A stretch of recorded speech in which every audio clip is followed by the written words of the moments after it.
Estamos de volta. Hoje vamos falar sobre alergia e aquela alergia que dá no início da manhã quando acorda, que são os espirros, né? A rinite ao acordar, as crises de espirro e coceira da rinite ao acordar, principalmente em crianças, mas pode ser em adulto também. Nós vamos falar sobre esse tema de um modo geral, certo? Então, bem-vindos aí quem não me conhece ainda. Meu nome é Gustavo Semitz, eu sou fisioterapeuta e sou terapeuta também e venho há 22 anos trabalhando com doenças crônicas de difícil solução. Então, o foco dos meus tratamentos é a doença de difícil solução, certo? Eu tenho uma técnica que eu desenvolvi depois de 22 anos, onde eu já tratei mais de 10 mil pacientes. Essa técnica chama terapia sintrópica. É uma técnica que une a neurociência, a nova medicina germânica, estudos transgeracionais familiares e uma técnica de palpação chamada cinesiologia aplicada, certo? Então, nós vamos falar um pouquinho sobre os estudos do Dr. Hammer da nova medicina em relação à rinite, que é o caso aqui, as alergias, onde tem as crises de espirro, coceira de manhã cedo, ao acordar, clássico aí, bebês, criança, adolescente e adultos. Vale para todos, certo? Hoje eu vou ensinar um pouquinho um tratamento que você pai, você mãe, ou você que tem um problema, você pode fazer hoje à noite já. É um início de um tratamento, certo? Muitas pessoas resolvem quando é coisa pequena, quando a intensidade da raiz da causa é pequena, só com o que eu vou fazer aqui hoje é possível melhorar muito. Tem gente que se cura, nunca mais tem. Eu já tive casos assim, onde eu tratei bebês, crianças e tratei pessoas no meu curso que em questão de 2 minutos eu fiz um tratamento, nunca mais teve uma crise. E eu sou paciente, eu já tive lá na minha infância e adolescência muita crise de rinite, muita, e fazia de tudo, tá? Fiz vacina de alergista, de pneumologista, fiz tratamento com acupuntura, fiz tratamento com fitoterápico, fiz tratamento com homeopatia, fiz tratamento com quântico, fiz tratamento com hipnose, melhorava, mas não resolvia. E aí eu fiz o tratamento que eu faço hoje, que envolve uma série de coisas. E a coisa mais importante disso tudo é, primeiro, entender a causa, ou as causas. Pode ter mais do que uma causa, mas geralmente tem uma raiz maior, tem uma grande causa por trás. E uma das grandes causas da rinite, primeiro a gente tem que diferenciar aqui, tá? Um espirro aleatório, uma vez ao dia, 2 vezes ao dia, não é gripe, não é resfriado, não é rinite, não é nada disso.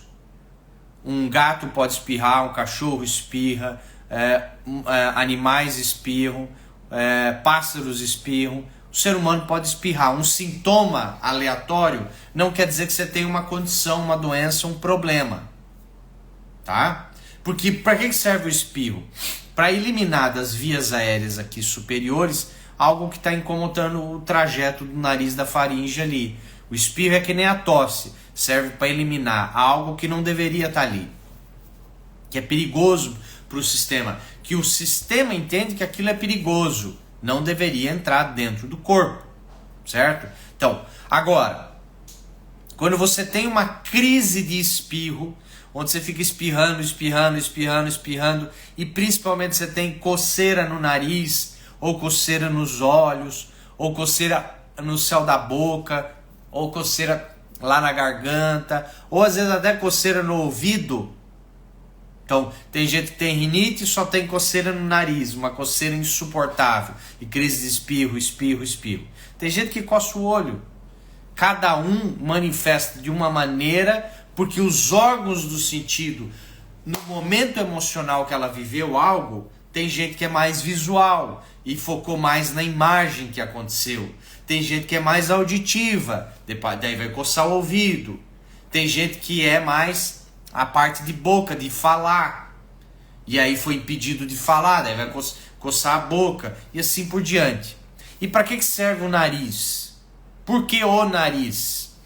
O nariz serve nos animais e no ser humano um pouquinho.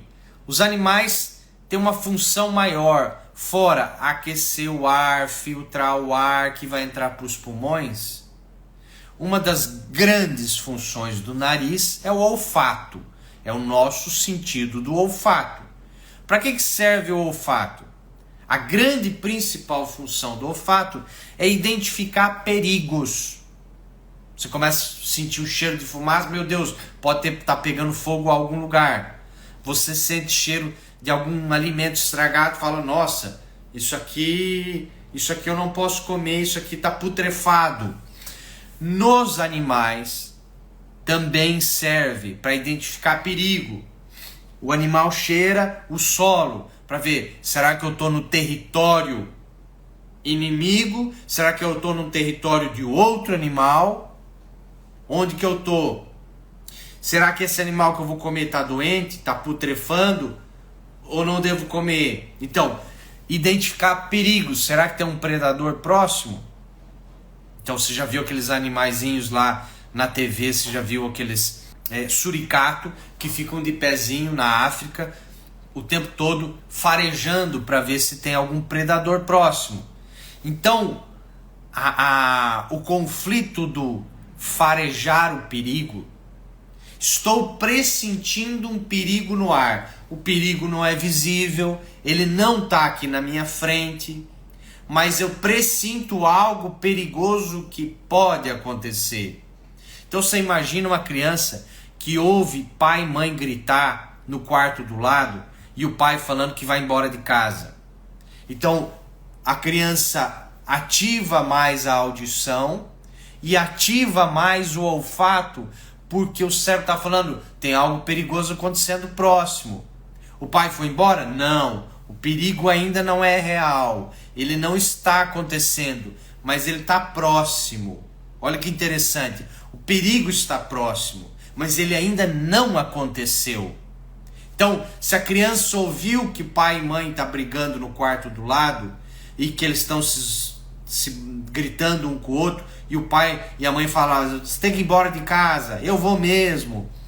Isso ativa aqui, depois pode dar coceira no ouvido, a hora que dá as crises de espirro. Só que a crise de espirro, olha que interessante. Quando você tem a crise de espirro da rinite, ou uma crise de espirro aleatória, você já percebeu que tem gente que sai do ambiente escuro? Não sei se você tem, se tiver coloca aí, eu tenho. Você sai do ambiente escuro, você vai para a rua, você sai no sol, você olha para o sol, você espirra. Você já percebeu isso? Não é todo mundo que acontece. Mas tem muita gente que sai do ambiente escuro, que quando vai para o sol e olha para o sol, ou às vezes nem precisa olhar, só sai num solzão, dá uma crise de espirro de uns 2, 3 espirros. Significa que o sol é alérgico? Não tem nada a ver com o sol. Então, como diz o título, a crise de rinite, de espirro, de alergia respiratória, nesse exemplo que eu estou dando, a rinite, não tem nada, a causa nunca é o ácaro, a causa nunca é o pólen. A medicina convencional vai jurar de pé junto que é. E você vai fazer os testezinhos e vai dar a reação. Mas ele não é a causa. Tanto ele não é a causa, que eu provo isso em mim e em vários pacientes que eu tratei, que a gente trata o emocional e a pessoa volta a ter contato com o pólen, com o ácaro, com o mofo, com não sei o que, e não tem mais rinite. E aí, como é que você explica? Como que a medicina explicaria? Você tratar o emocional e ontem colocava um cobertor guardado muito tempo, você espirrava. E depois do tratamento, você faz o tratamento e agora você não espirra mais. E tá ali o mofo, tá ali o ácaro, tá ali o pólen, você não tem mais. E aí? Então não era aquilo lá. Mas aquilo é gatilho sim. O ácaro, o pólen, Qualquer coisa pode ser. Qualquer coisa pode ser gatilho para crise alérgica, seja uma alergia alimentar, seja uma alergia urticária de pele, eczema, seja uma alergia respiratória, onde tem rinite, ou às vezes tem broncoespasmo, tem uma asma. Aquilo que a medicina fala que é causa, ela é gatilho. Tem uma diferença entre gatilho e causa. Causa é a origem de tudo, onde tudo começou. Onde tudo começou não foi no ácaro, não foi no pólen, não foi no mofo. Onde tudo começou foi num choque emocional, onde tinha aqueles produtos próximos do teu corpo, em contato com o seu corpo. Então você imagina, o cérebro vai gravar tudo que está em contato com o seu corpo. Olha só que interessante. Eu atendi um paciente uma vez e ele falou: Gustavo, eu tenho alergia a metal, mas não é no corpo inteiro não, é só no braço esquerdo. Falei: curioso, só no braço esquerdo? Só. Tem muita mulher que tem alergia a metal, coloca na orelha, se não é ouro, começa a inflamar da coceira. Só que se coloca um anel que não é de ouro, não dá. Olha que interessante isso. É o mesmo corpo, tá tudo ligado. Como é que você coloca uma bijuteria que não é ouro aqui e você tem processo inflamatório, coceira, mas se você usa uma bijuteria que não é ouro no dedo, não dá. Tem muita gente assim. Esse paciente era assim. Só que o curioso é que se ele encostasse no metal com a mão direita, num metal específico, não dava nada. Mas era colocar aquele metal na mão esquerda, inflamação, vermelhidão, coceira, etc. Nós rastreamos durante um tratamento, na primeira sessão, a gente rastreou para ver onde estava o evento emocional que ele viveu com aquele metal, e aquele metal estava presente. Geralmente tem um perigo de separação de uma pessoa. Geralmente tem um perigo de separação, distanciamento, perda, ruptura de uma pessoa. Nesse caso dele tinha. Então era uma idade específica. Eu falei assim, ó, você perdeu alguém, ou você separou, ou você perdeu uma amizade, ou você se distanciou, ou brigou com alguém. O que aconteceu nessa idade? Ele falou, nessa idade minha noiva morreu. E nessa idade minha noiva morreu num acidente de carro. Eu falei, então vamos voltar lá. Onde você estava quando você recebeu a notícia? Ah, eu estava trabalhando. Aonde? Ah, eu estava na minha mesa e tal. Não fazia muito sentido o metal. Eu estava procurando o metal. Tá, eu quero saber o último momento da separação sua com a sua noiva. Ah, o último momento da minha separação com a minha noiva foi no velório. Quando eu me despedi dela. E como que você se despediu dela? Ah, eu fui até o caixão dela. Eu falei, então, pera. Me descreve a cena em detalhes. Eu quero ver como se eu estivesse vendo o último momento que você tem contato físico e se despede dela. Aí eu cheguei perto do caixão, me apoiei no caixão, dei um beijo nela. Vocês já viram onde ele se apoiou no caixão? Ele se apoiou no metal do caixão, com a mão esquerda, e foi dar um beijo nela. E ali o cérebro marcou aquela separação e aquele metal que estava encostado nele. Resumo da ópera: depois daquilo, toda vez que aquele metal específico encosta em qualquer parte do braço esquerdo dele, inflamação, coceira, inflamação, coceira. Aí nós fizemos o tratamento, o meu tratamento. Primeiro eu identifiquei com o meu tratamento que idade foi, o que aconteceu. Aí eu fiz algumas técnicas de tratamento, que é fazer com que o cérebro dele entendesse que aquele metal não foi perigoso e que se ele encostar no metal, a noiva dele não vai morrer de novo. Com uma pergunta simples. Eu fiz para ele, fulano, se você encostar nesse metal, sua noiva vai morrer de novo? Ele falou, não. Se você encostar nesse metal ou num caixão, alguém da tua família vai morrer por causa disso? Não. Então esse perigo acabou, não acabou? Ele falou, acabou. Pronto, daquele dia em diante, ele podia encostar em metal, nunca mais ele teve aquela alergia naquele metal. A rinite de manhã é a mesma coisa. Só que não aconteceu provavelmente o fato de manhã. Sabe por quê? Porque o espirro é uma fase pós-conflitual do conflito. Ela é pós-conflitual. Significa que o conflito já passou. Quando você relaxa o conflito, vem o espirro. E você pode ter gatilhos durante o dia. Então, o gatilho geralmente de quem espirra de manhã cedo, olha que curioso.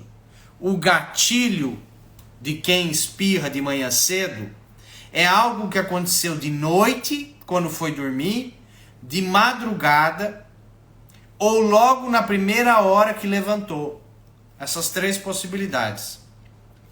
O conflito emocional de perda, separação, perigo próximo de perda e separação de alguém, conflito de pressentir um perigo, de perda e separação de alguém, aconteceu de noite, de madrugada ou logo na primeira momento que acordou. A pergunta é: o que aconteceu? Quando? E você faz uma conta simples. Sabe qual que é a conta? Você fala o seguinte: quanto tempo essa pessoa, quando que começou os sintomas dessa pessoa? Olha, isso eu ensino no meu curso, olha que legal. Você pergunta para a pessoa assim, ó, a criança tem 10 anos de idade. Você pede para a mãe, quando que ele começou com esses espirros desse jeito aí? Ah, quando ele tinha 5 aninhos de idade. Quando ele tinha 5 aninhos de idade? Quando ele tinha 5 aninhos de idade. Então, você pega essa idade e divide por 2. Se ele tem 5 anos de idade, um primeiro evento está lá aos 2 anos e meio. Olha que interessante. Lógico que quando eu faço a minha técnica, eu vou mais certeiro. Aqui é um geralzão, nós estamos fazendo um tratamento geral. Pega e data, início, que idade a pessoa tinha quando começou as crises de rinite. Ah, eu tinha 20 anos de idade. Divide por 2. Então, aos 10 anos de idade, provavelmente tem o primeiro evento. É mais de um evento. Geralmente é uns 2, 3, 4, 5 eventos. Gustavo, eu preciso lembrar de todos? Não. Mas de um e outro, se você lembrar, o cérebro vai encontrar os outros inconscientemente. Então, a pergunta é, quando começou? Quando começou, você divide essa idade por 2. Você sabe que teve um primeiro evento lá. E a pergunta é, o que você viveu de perigo de separação de alguém, briga, separação, ruptura, perda, distanciamento de alguém, de noite, de madrugada ou logo quando acordou? Pode ser coisas simples, sutis. Uma briga logo quando acordou, quando o pai vinha ou a mãe vinha brigar que estava atrasado para a escola e brigou, falou, se você chegar atrasado mais uma vez eu vou te colocar para fora de casa. Se você não ir na aula, eu vou te dar para sua tia te criar. Sei lá, histórias, cada um tem a sua novela. E a criança vivenciou um impacto, o adulto vivenciou impacto, o adolescente vivenciou impacto em relação àquilo. Olha que legal. Então você pega a idade que começaram os sintomas, divide por 2, aí você vai ter um dos primeiros eventos prováveis. Um dos primeiros eventos está lá nessa idade.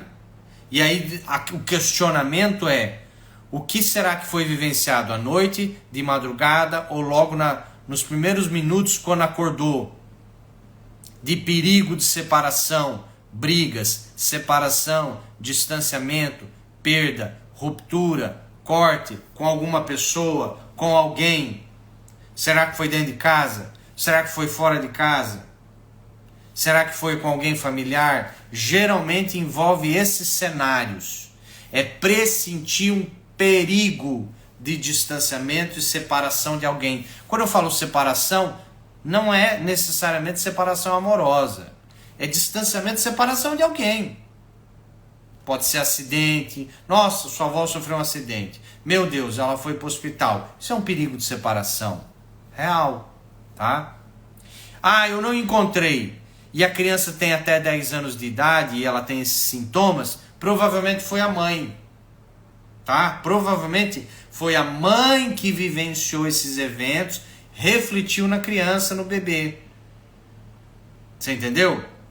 Então, crianças que têm rinite, adolescente que tem rinite, provavelmente os primeiros eventos foi a mãe que vivenciou e refletiu no filho. E o filho podia estar longe, podia estar em outra casa, em outra cidade, em outro lugar, mas foi às vezes a mãe que viveu. Então tem que procurar, quando a criança ser tratada até 10 anos de idade, o que a mãe viveu, o que a criança viveu.